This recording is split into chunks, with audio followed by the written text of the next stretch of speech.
प्यारे दोस्तों, बहुत बहुत स्वागत है आपका अपने चैनल यूजीसी नेट साहित्य दर्पण में। तो फ्रेंड्स, जैसा कि आपको पता है कि हम इस चैनल के माध्यम से NET, JRF, SET, TGT, PGT, EMRS, जी ट्रिपल एसएसबी की तैयारी कर रहे हैं। आज हमने हिंदी गद्य की विकास से लिया है प्रश्नोत्तरी। ठीक है, बड़े इंपॉर्टेंट प्रश्न है, क्योंकि आपको पता है कि हिंदी गद्य में जो हमारे चार महानुभव हुए हैं, उनके रचनाओं को पढ़ना, हिंदी गद्य के लिए किन किन संस्थाओं ने अपना योगदान दिया है उनको पढ़ना, इनका कितना योगदान रहा है, जैसे इन्होंने खड़ी बोली ब्रजभाषा गद्य के लिए क्या क्या अपना योगदान दिया है, क्या तथ्य कहे हैं, कौन कौन सी रचनाएं हैं, है ना। फोर्ट विलियम कॉलेज का कितना योगदान है खड़ी बोली गद्य के लिए। तो इन सभी के तथ्यों को हमने लिया है। चलिए प्रश्नोत्तरी प्रारंभ करते हैं, है ना। यदि वीडियो पसंद आए तो प्लीज आप लाइक जरूर किया करें, अपने दोस्तों के साथ शेयर किया करें। यदि चैनल पर पहली बार आए तो सब्सक्राइब करके जाइएगा फ्रेंड्स, ठीक है, ताकि आपको ऐसे ही बेहतर वीडियोज के नोटिफिकेशन आपके पास मिलते रहें। हमारा आज का पहला प्रश्न है कि हिंदी का प्रथम गद्य ग्रंथ कौन सा है ना। तो आपको सबको अपना पेन कॉपी लेकर बैठना है और पहले आपको अपना आंसर चूज कर लेना है। बड़ी ईमानदारी से आपको बताना है।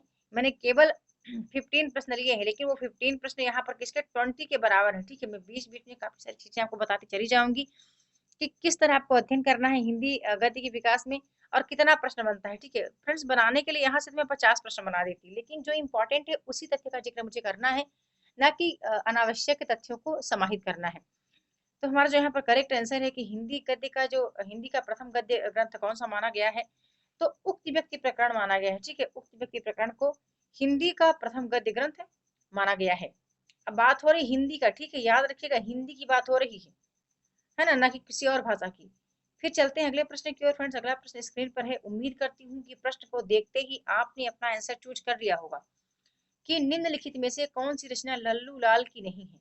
शकुंतला नाटक, राजनीति, लाल चंद्रिका या सिंगार रसमंडल, है ना। आप अब इनका प्रकाशन वर्ष भी आपको देखना है। शकुंतला नाटक 1810 में ब्रजभाषा में लिखित है। राजनीति की बात करूं तो राजनीति आपको पता है लल्लू लाल की रचना है। ठीक है, लल्लू लाल की रचना है ये सभी। एक हमारा जो डी नंबर है वो करेक्ट है। श्रृंगार समंडन विठल नाथ का है, लालू लाल का नहीं है। और लाल चंद्रिका को आप जरूर याद रखिएगा, क्योंकि इससे प्रश्न ऐसे बनते हैं कि यह किसके टीका, किस विषय पर आधारित है। ठीक है, बिहारी सच्चाई की टीका इन्होंने लिखा है लाल चंद्रिका के नाम पर।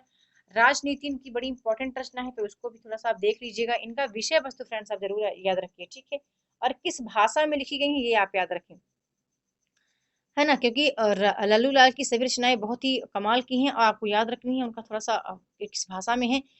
लल्लू लाल का जन्म समय जरूर याद रखना कि 1763 ईस्वी। ठीक है, 1763 ईस्वी लल्लू लाल का जन्म समय आप याद रखिएगा, क्योंकि प्रकाशन वर्ष के अनुसार फ्रेंड्स लगाने के लिए आता है जो चार गद्य के लेखक हुए हैं।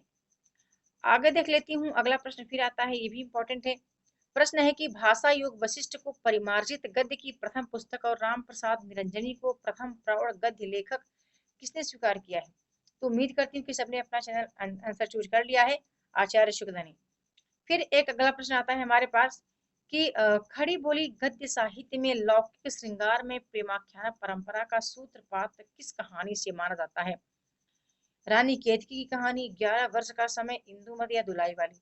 तो सबने अपना आंसर चूज कर ही लिया होगा कि 4 नंबर प्रश्न का आंसर क्या है। तो बता दूं यहाँ पर जो करेक्ट आंसर है रानी केतकी की कहानी करेक्ट है। ए नंबर हमारा ऑप्शन बिल्कुल करेक्ट है, ठीक है।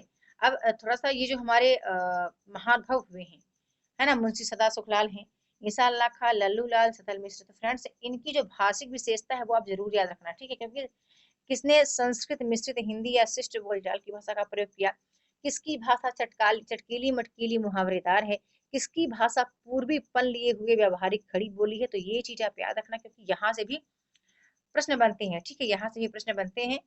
तो इसको आप याद रखना। आगे देख लेते हैं, अगला प्रश्न हमारा फिर आता है कि मुंशी सदा सुखलाल ने, प्रश्न आता है कि मुंशी सदा सुखलाल ने सुख सागर की रचना खड़ी बोली में किसके आधार पर की। विष्णु पुराण, रामचरितमानस, रामायण या श्रीमद् भागवत पुराण। तो इसका जो करेक्ट आंसर है 5 नंबर का कि मुंशी सदा सुखलाल ने सुख सागर की रचना किसके खड़ी बोली में किसके आधार पर की है। तो करेक्ट आंसर है विष्णु पुराण, ठीक है, विष्णु पुराण बिल्कुल करेक्ट आंसर है। अगले प्रश्न की ओर फिर चलते हैं।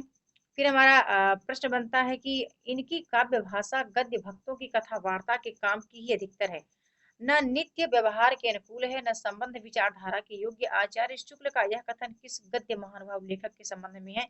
तो 6 नंबर का आंसर है, सभी को देना है। 6 नंबर का आंसर सभी को देना है, बताना है। ये देखो, पुस्तकें में ऑथेंटिक जो मेरे पास है वही आपके पास है, वहीं से मैं प्रश्न बनाती हूँ। मैं नहीं चाहती कि आप दिग्भ्रमित हो, क्योंकि जिन पुस्तकों को आपने पढ़ा है उसका दोहराव के तौर पर ये प्रश्नोत्तरी करने के माध्यम से आपको स्पष्ट समझ में आ जाएगा कि आपकी तैयारी कैसी है। इसलिए मैंने इन प्रश्नों को लिया है कि हिंदी गद्य विकास से आपको क्या क्या पढ़ना है, किन संस्थाओं को याद रखना है, कौन कौन से कवि लेखक हैं जिनका योगदान अच्छा रहा है, कौन कौन सी संस्थाएं हैं, है ना। तो इसलिए इन प्रश्नों को लिया है, बड़े ध्यान से देखिएगा। अच्छा, जो ऑप्शन में आए हैं उनकी रचनाएं देखना है, उनका जन्म समय देखना है, रचनाओं का क्रम देखना है। तो 6 नंबर का बताना फ्रेंड्स। आगे चलते हैं, अगला प्रश्न देख लेते हैं। अगला प्रश्न फिर हमारी स्क्रीन पर आता है कि निम्नलिखित में से कौन सी रचना राजा शिव प्रसाद सितारे हिंद की नहीं है? अब राजा शिव प्रसाद सितारे हिंद का जो जन्म समय है 1823 है। 1823 इनका जन्म समय याद रखें। फिर यहीं पर आपको याद रखना है कि इनके जो प्रमुख इनकी रचनाएं हैं वो भी आपको याद रखना है। आचार्य शुक्ल के कुछ कथन हैं, ठीक है, राजा शिव प्रसाद सितारे हिंद के संबंध में, कि उनका कैसा योगदान रहा है हिंदी को लेकर के, तो वो भी आप याद रखिएगा। यहाँ पर जो हमारा करेक्ट आंसर बता दूं, मेघदूत जो है, मेघदूत रचना इनकी नहीं है, शिव प्रसाद की नहीं है। मेघदूत राजा लक्ष्मण सिंह की रचना है, ठीक है। फिर आगे चलते हैं, अगला प्रश्न देख लेते हैं।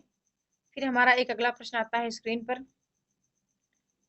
कि निम्नलिखित में से कौन सी रचना, हो सॉरी ये तो हो गया, ये 8 नंबर प्रश्न आ गया कि निम्नलिखित में से कौन सी रचना यजुर्वेद के आधार पर कठोपनिषद में वर्णित नचिकेता की कथा को आधार बनाकर लिखी गई है? तो उम्मीद करती हूँ कि सबने अपने अपना आंसर चूज कर ही लिया है। हमारा जो करेक्ट आंसर है नाचकेतोपाख्यान है ना। नाचकेतोपाख्यान को चंद्रावली भी कहा गया है, जो कि खड़ी बोली में रचित है, और इस कथा पर कठोपनिषद में वर्णित नचिकेता की कथा को आधार बनाकर ये लिखी गई है। फिर अगला प्रश्न आता है कि 200 वामन वैष्णवन की वार्ता किसकी रचना है? तो फ्रेंड्स बता दूं आपको, जो हिंदी गद्य की रचनाएं हैं वो भी आपको याद रखना है, प्रारंभिक ब्रज भाषा गद्य की रचनाएं उनके लेखक जो हैं उनको भी आपको याद रखना है। तो यहाँ पर 252 वैष्णव की जो वार्ता है वो 17वीं सदी के उत्तरार्ध में गोकुल नाथ ने लिखा है, ठीक है। इनकी एक और रचना आती है 84 वैष्णवों की वार्ता, बड़ा इंपॉर्टेंट है, दोनों ही पूछा जाता है एग्जाम में, है ना। तो यहाँ पर हम जानते हैं हमारा करेक्ट आंसर कौन है, गोकुलनाथ, यानी बी नंबर करेक्ट है। आगे चलते हैं, एक और प्रश्न हमारी स्क्रीन पर आता है कि निम्नलिखित रचनाओं का सही अनुक्रम बताना है ना। पहले कौन आता है? 84 वैष्णवों की वार्ता, भाषा योग वशिष्ठ, नाचकेतोपाख्यान और सुख सागर, है ना। ये हमारा बिल्कुल माफ कीजिएगा। तो 10 नंबर का हमारा जो करेक्ट आंसर है हमें चुनना है, पहले 84 वैष्णवों की वार्ता आती है, क्योंकि हमें पता है कि ये 17वीं सदी के उत्तरार्ध का है ना, गोकुलनाथ कृत है।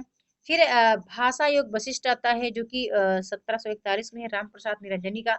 नाचकेतोपाख्यान आता है, नाचकेतोपाख्यान 1800 में है, सदल मिश्र का। फिर सुख सागर आता है जो कि 1818 का है, सदा सुखलाल का। तो ध्यान रखिएगा, यहाँ से प्रश्न बनते हैं, बड़े इंपॉर्टेंट प्रश्न है ये सभी प्रश्न बहुत इंपॉर्टेंट हैं, बस आपको तो बड़े ध्यान से वीडियो को देखना है।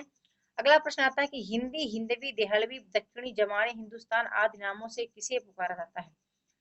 खड़ी बोली गद्य को, ब्रज भाषा मिश्रित गद्य को, अवधि भाषा को, या फिर अपभ्रंश मिश्रित ब्रज भाषा को? तो फ्रेंड्स 11 नंबर का सभी को आंसर देना है, 11 नंबर का सभी को आंसर देना है। चैलेंज प्रश्न है ये कि हिंदी, हिंदवी, देहलवी, दक्षिणी, जमाने, हिंदुस्तान आदि नामों से किसे पुकारा जाता है? तो सभी मित्रों को इसका जवाब अवश्य देना है। आगे चलते हैं, अगला प्रश्न फिर आता है स्क्रीन पर कि खड़ी बोली गद्य की प्रारंभिक रचनाओं में कौन शामिल नहीं है? श्रृंगार समंडन, 252 वैष्णव की वार्ता, राजनीति, सेवक चरित्र, छंद वर्णन की महिमा, है ना। तो कौन शामिल नहीं है ये बताना है खड़ी बोली गद्य की प्रारंभिक रचनाओं में। तो यहाँ पर जो हमारा करेक्ट आंसर आता है फ्रेंड्स, बता दूं, हमारा जो करेक्ट आंसर है ई नंबर बिल्कुल करेक्ट है। जो छंद वर्णन की महिमा है वो खड़ी बोली गद्य की प्रारंभिक रचनाओं में शामिल है, ठीक है। अच्छा हाँ, शामिल है बताना था हमें, ठीक है, कौन शामिल है? तो करेक्ट आंसर है छंद वर्णन की महिमा, ये शामिल है। और ये राम प्रसाद निरंजनी, ओह माफ कीजिएगा, हाँ, माफ कीजिएगा फ्रेंड्स। हाँ, बिल्कुल स्पष्ट हमारा प्रश्न है कि खड़ी बोली गद्य की प्रारंभिक रचनाओं में कौन शामिल है ना? तो हम जानते हैं कि चंद छंद वर्णन की महिमा शामिल है, जो कि गंग कवि द्वारा कृत है, और गंग कवि अकबर के समकालीन थे, है ना? ये हमारा करेक्ट आंसर है। बाकी ये जो रचनाएं हैं, ब्रज भाषा गद्य की प्रारंभिक रचनाएं हैं, ठीक है? ये जो रचनाएं आपको दिख रही हैं, ब्रज भाषा गद्य की हैं, और हमारा ई नंबर ऑप्शन बिल्कुल करेक्ट है। अगला प्रश्न फिर आता है कि आचार्य शुक्ल ने हिंदी गद्य के लेखकों का सही अनुक्रम क्या रखा है? ये आपके लिए करना इंपॉर्टेंट है, क्योंकि आपको पता है कि आचार्य शुक्ल शुक्ल का अलग क्रम आता है, श्याम सुंदर दास का अलग क्रम आता है, बच्चन सिंह का भी अलग क्रम आता है। तो इसको बड़े ध्यान से आप देखिएगा। आचार्य शुक्ल का जो क्रम आता है, बता दूं तो ए नंबर बिल्कुल करेक्ट आता है, ठीक है? ए नंबर करेक्ट आता है कि सदा सुखलाल पहले आते हैं, फिर ईसा लाखा आते हैं, सल्लूलाल आते हैं, सदल मिश्र आते हैं। लेकिन यहाँ पे इनका जन्म समय देखा जाए तो काफी मिस्टेक है, जैसे 1756 हो गया सदल मिश्र का, ठीक है, सदा सुखलाल का। फिर ईसा अल्लाह का 1752 हो गए, है ना? देखो 56 पहले आ रहे हैं, 52 बाद में जा रहे हैं, लेकिन हो क्या, अब इनके क्रम है, इन्होंने ऐसे क्रम दिए हैं, तो वही मानना पड़ेगा। हो सकता है कभी आ जाए कि बच्चन सिंह का क्रम बताइए, खड़ी बोली गद्य के विकास की जो आरंभिक के संबंध में चार महानुभव हुए हैं, तो इनका क्या योगदान रहा है, या फिर इनका जन्म समय बताना है, तो थोड़ा सा इसको आप देख लीजिएगा यहाँ पर। बाकी आचार्य शुक्ल का हमें याद है, आचार्य शुक्ल का यही क्रम है। अगला प्रश्न आता है कि आचार्य शुक्ल ने अपने समय का सच्चा हिंदी हितैषी और सिद्धार्थ लेखक किसे माना है? तो सबने अपना आंसर लगा लिया होगा। मैं चाहती हूँ फ्रेंड्स एक 14 नंबर का भी आंसर आप ही दे दें। मैं चाहती हूँ कि 14 नंबर का, आज 3 प्रश्न मैंने आपसे पूछ लिए, ठीक है?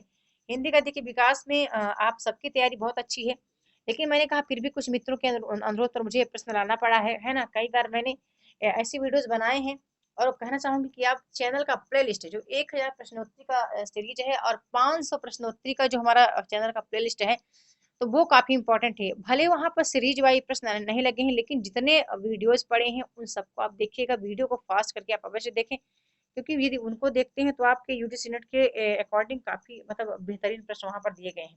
तो 14 नंबर का बताना क्या होना चाहिए।